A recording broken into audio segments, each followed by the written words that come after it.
Đây Maher có chương chỉ chương chỉ này á Maher nhiều cái la về pi bang ta nhu chinh qua trường học là cả huấn luyện đây là chữ ý tố ư họ như thế có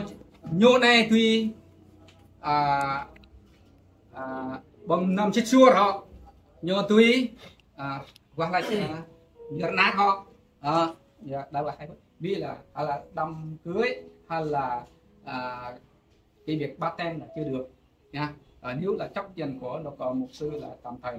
là nhân trên một lần thôi hay là 2 lần thôi này phải cho em đồng ý ha, đồng ý mà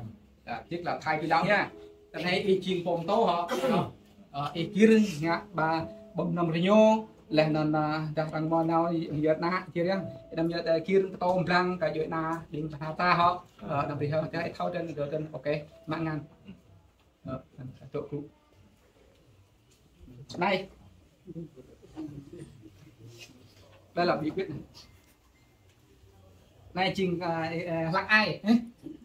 ai là bắt cây mà đây là siêu quan gọi là Amakran.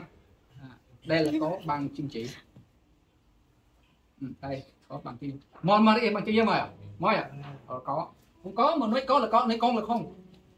thằng nhá bị bang binh ta nặng chè phai này biết la pre cái nặng chịu chăng mong giang ta đâm tìm một cái nhố né chim dòng tha pre cái binh ta ý đồng ý mà nè lấy chân đồng ý tụ như ta dứt nha ok em điêu chắc em qua thằng thằng nhá em là ý chim bồn to chưa được mục sư nha làm giá do nhớ khoa bồn tôn họ chưa được mục sư nha thay truyền đạo thôi thay truyền đạo sao nhá nhiều tuy bằng một năm chật xua ngã bằng đất xua đằngนั้นnhiều tuy bây giờ nặng mình làm cái dấu họ ok là ai này này còn ma hơi già rồi không có ai thích nhớ nè không ai thích là phải tiến lên này chị mà hơ này nhu cùng ho lấy nó bằng chung nhân lên khi đang biến ta tổ mình nhiều chín còn cái la đấy cái là chữ trang đấy là chín phong tổ cái la đấy cái bọa ai đây bọa pi đang biến ta pi đang ta biến ta một lại tốt ơi pi đang để dớt ngang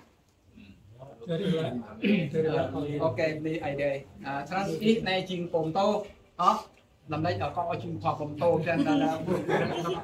chín phong tổ đại tuy nhá còn năm chiếc xua là lần thủy làm giờ nát họ giờ là chỉ cho lại cái mình ai thì chụp đó có phu nhân không có phu nhân một mình là phu nhân là không có mặt này là phu nhân không có biết tiếp tục này ông này là ông là hơn tuổi tôi rồi ông này đây là cái sorry you cái là Amahiam cái này có phu nhân không? Tôi nói với phu nhân thấp đấy, con đồng ý là ông này là thầy truyền đạo nha. Đây ông có bằng thầy truyền đạo thì tôi mà hai chị bằng đôi nhô như riêng pela đây cái này chơi chăn đây là nó mạng rock ai đây tôi mà đây tôi nhớ ngàn là chắc ai đi lưu không bạn được nên là em di chăng chúc quần chúng là nay là hội đồng nếu không có hội đồng không được làm thầy truyền đạo không được làm mục sư đây là chúc hội đồng giáo mục sư do đó đây là chấp nhận ông riêng thầy truyền đạo chấp nhận ông là thầy truyền đạo nha ông nói ô tôi già mà tại sao mà ông chức tôi là thầy truyền đạo tùy mục sư mới được đáng cố gắng này làm mục sư nha phải học tiếp đó kan ID cũng biết cái hai lưu họ một lại sân rầm nil chắc ID là lùng cú chi chẳng rây là nó nhiều sang nhân tân này nhiều hạ nhiều nó giờ bè uy quyền là tất cả bây giờ là tất cả chúng ta là bao nhiêu ạ phải tin nhà chúng ta nha tôi phải chấp nhận tôi là một sư ở dưới ở Sài Gòn này có nó cô kia này đúng không tôi không được nó 3 vị này là chỉ ơi giết là mất miêu là nó cho nó chạy về không phải như vậy đâu vô mà